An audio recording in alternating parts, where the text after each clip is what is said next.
Assalamualaikum warahmatullahi wabarakatuh. Bismillahirrahmanirrahim. Hamdanillah, salatan wassalaman ala Sayyidina Muhammad ibn Abdullah Rasulillah wa ala man sahibah wa tabi'ah hudah.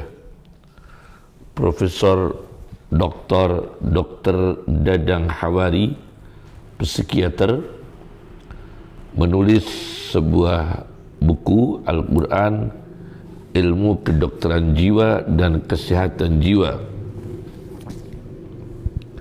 di halaman 273 sampai halaman 280 membahas tentang wanita bekerja dan problematika yang dihadapi dan bagaimana psikologi kejiwaannya yang harus disiapkan. Di dalam Al-Quran ayat 32 surat An-Nisa dikutip oleh Dr. Dadang Hawari, lirijali nasibun mimma iktasabu walin nisa'i nasibum mimma iktasabna. Bagi laki-laki punya bagian dari hasil kerja mereka, dan bagi kaum perempuan punya bagian dari hasil kerja mereka. Ini berarti Al-Quran memberikan gambaran bahwa ada kaum pria yang punya iktisab atau pekerjaan, kaum wanita punya iktisab pekerjaan. Di dalam Tafsir Munir karya Profesor Dr. Wahbah Az-Zuhaili di juz 5 mengomentari ayat 32 surat An-Nisa, ada seorang wanita menghadap Nabi SAW dan dia berkata kepada Nabi bahwa laki-laki satu punya bagian 2 kali perempuan, dan kesaksiannya 2 perempuan sama dengan 1 laki-laki. Apakah kita kaum wanita dalam beramal, dalam berkarya juga demikian? Kalau kita perempuan melakukan amal baik, punya karya baik, apakah pahala kita juga separuh dari laki-laki? Ternyata tidak. Dijawab oleh Al-Quran ayat 32 surat An-Nisa, pria punya hasil pahala, hasil manfaat dari pekerjaannya, dari amalnya, dari karyanya. Begitu juga kaum wanita. Kemudian di dalam tafsir At-Tahrir wa Tanwir karya seorang pemikir muslim dari negara Tunisia, Syekh Ibnu Ashur, sebuah kitab At-Tahrir wa Tanwir, sebuah kitab tafsir di juz 5 halaman 32, ketika mengomentari ayat 32 surat An-Nisa, beliau Ibnu Ashur mengatakan, istahaqqa kullu sahsin, setiap orang berhak, sawa'un kana rajulan amim ra'atan, sama saja dia laki-laki atau perempuan, haddahu, mendapatkan hak bagiannya, min manafi'id dunya, dari manfaat dunia, al-munajjazalah, yang diberikan secara langsung kepadanya, mimma sa'a ilaih, dari apa yang dia usaha untuk menujunya, dia usaha, dia bekerja, dia jerih payah untuk mendapatkannya bijahdihi, dengan segala kemampuannya. Nah, di sini dalam masalah duniawi punya kesempatan apa yang dikaryakan kaum pria, apa yang dikaryakan kaum wanita. Ibnu Ashur. Akan tetapi ada rambu-rambu merah dari Profesor Dr. Muhammad Ratib An-Nablusi, seorang pemikir Islam dari Libanon, dalam tafsirnya Tafsir An-Nablusi di jilid 3 halaman 115, 118, 119. Di sini dia, Profesor Dr. Ratib An-Nablusi, mengomentari ayat 32 surat An-Nisa. Beliau mengatakan, al-khadaratul gharbiyah, peradaban barat, westernisasi, turidu an tulhiyal fawariq baina dzukur wan nisa, ingin menghapus, meninggalkan perbedaan kodrat dari Allah Subhanahu wa ta'ala, perbedaan antara pria dan wanita. Khinama takhtalitul mar'atu ma'ir rajuli fil amal, di waktu perempuan dan laki-laki campur jadi satu dalam satu pekerjaan di pabrik misalnya. Wa khinama la takunu multazimatan fi sawbiha, di waktu perempuan itu tidak memenuhi berbaju berbusana yang menjaga kehormatan perempuan secara Islam. Wa fi hijabiyah, di waktu dia meninggalkan hijabnya.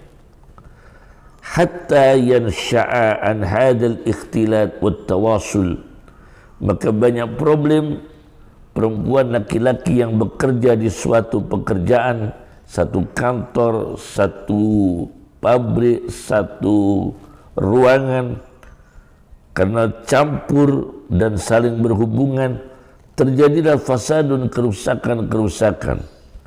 La ya'lamuhu illallah, yang tidak ada mengetahuinya kecuali Allah.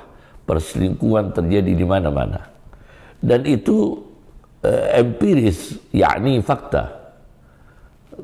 Antara direktur dengan direktur dengan bendaharanya perempuan, satu pabrik, laki-laki perempuan melakukan perselingkuhan karena itu bekerja satu tempat.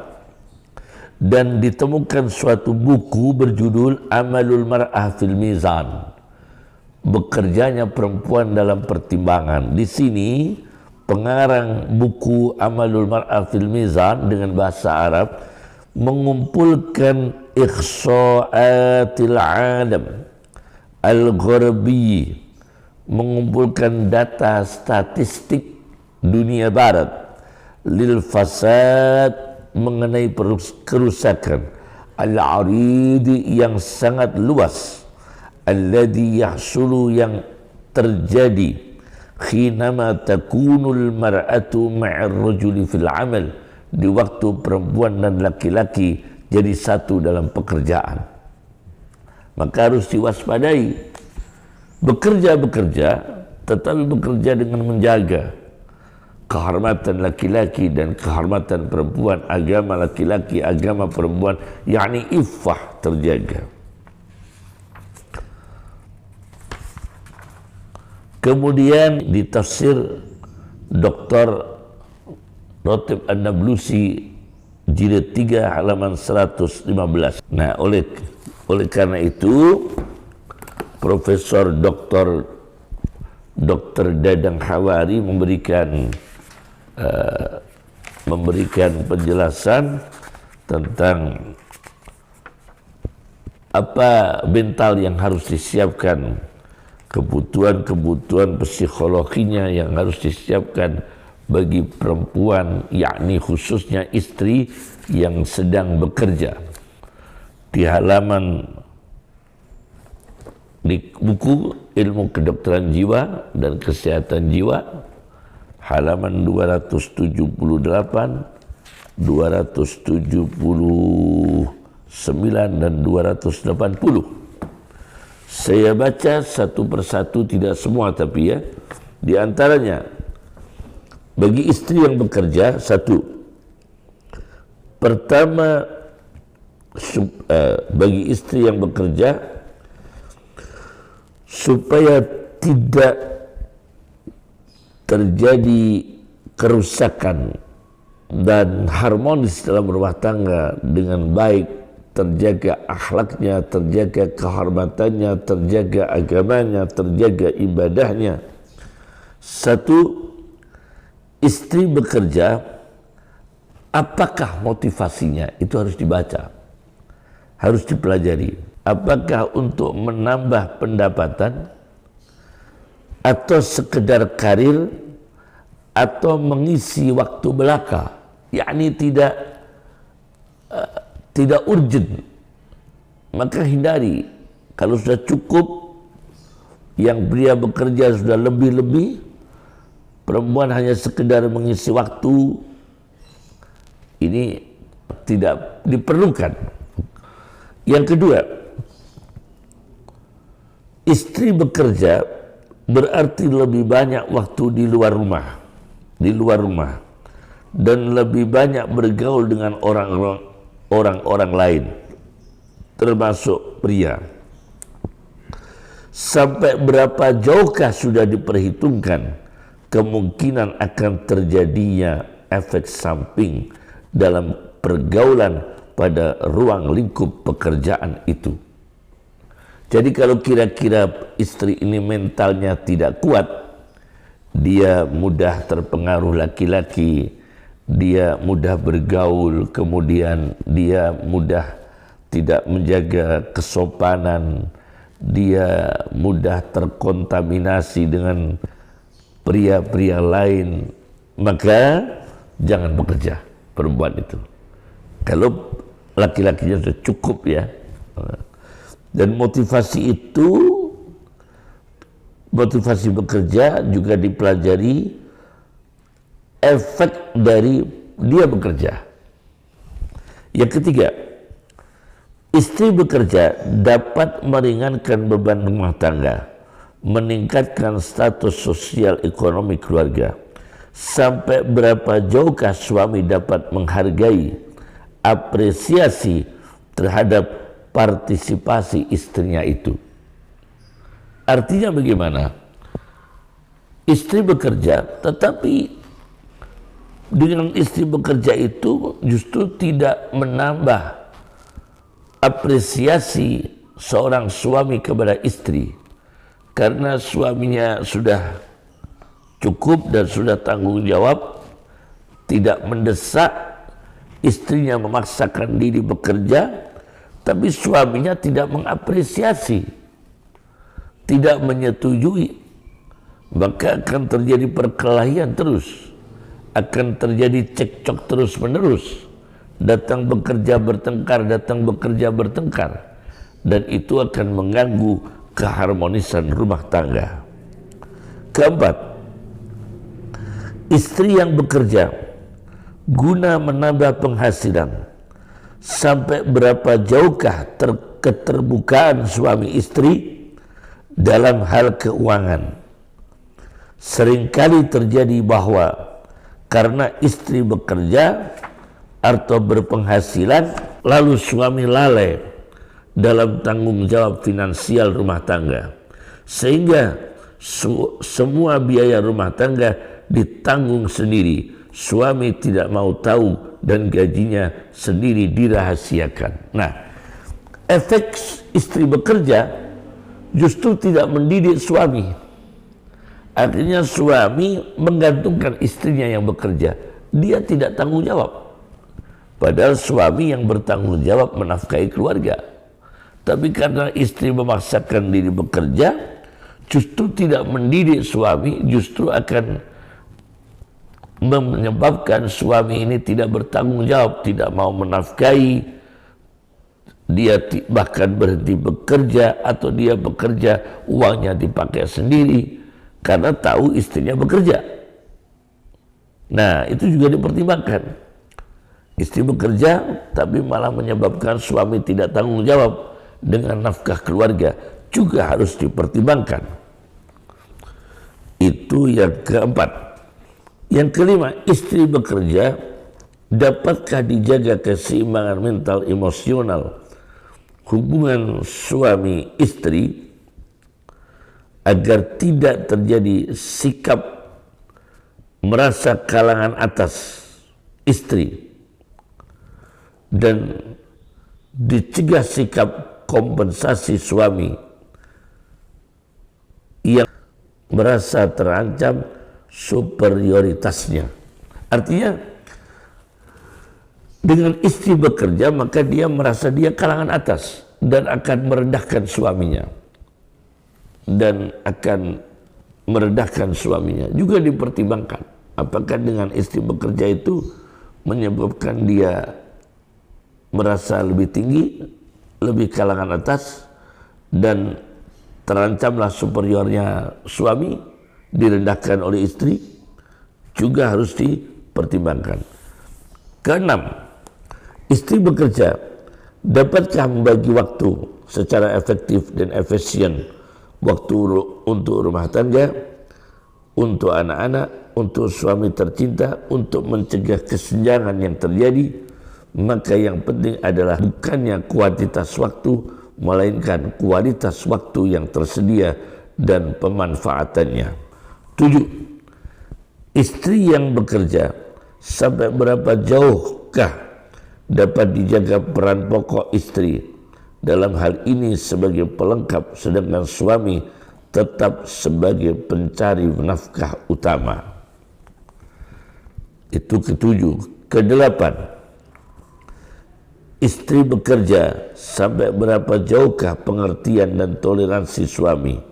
Apakah suami dapat membantu meringankan tugas-tugas istri dalam urusan-urusan domestik, misalnya asuhan, pendidikan anak, urusan rumah tangga, dan lain sebagainya. Artinya ketika ditinggal istri bekerja, apakah suami di rumah itu sudah mampu untuk menggantikan apa-apa tugas istri yang di rumah, termasuk menjaga kejiwaan anak, tarbiyah kepada anak, menjaga keluarga dengan baik. Apakah sudah mampu suami itu di rumah menjaga itu? Karena istri bekerja, itu juga harus dipertimbangkan. 9. Istri bekerja, sejauh manakah toleransi suami manakala istri harus meninggalkan rumah berhari bermalam karena tugas keluar kota atau keluar negeri. Nah, itu toleransi dan izin suami itu diperlukan dan diharuskan menurut pandangan syariat Islam, syariat Nabi Muhammad SAW. Yang ke-10, istri bekerja, sejauh manakah ada kesediaan baik dari istri maupun suami untuk berkonsultasi kepada orang yang profesional bila ternyata terjadi disharmoni keluarga yang tidak terpecahkan oleh kedua belah pihak. Yaitu kalau terjadi syikak, perpecahan rumah tangga karena istri bekerja, apakah sudah ada orang di sana, ulama atau ahli psikologi keluarga yang bisa dimintai nasihat, dikonsultasi, dikonsul untuk bisa memperbaiki kondisi rumah tangga kedua suami istri ini karena terjadi hampir broken home, perpecahan akibat istri bekerja. Ini juga harus ada di sana ulama, ada ustadz, ada konsultan untuk bisa dijadikan sebagai bisa dijadikan sebagai rujukan dalam memperbaiki rumah tangga. Inilah 10 perkara yang harus diperhatikan. Assalamualaikum warahmatullahi wabarakatuh.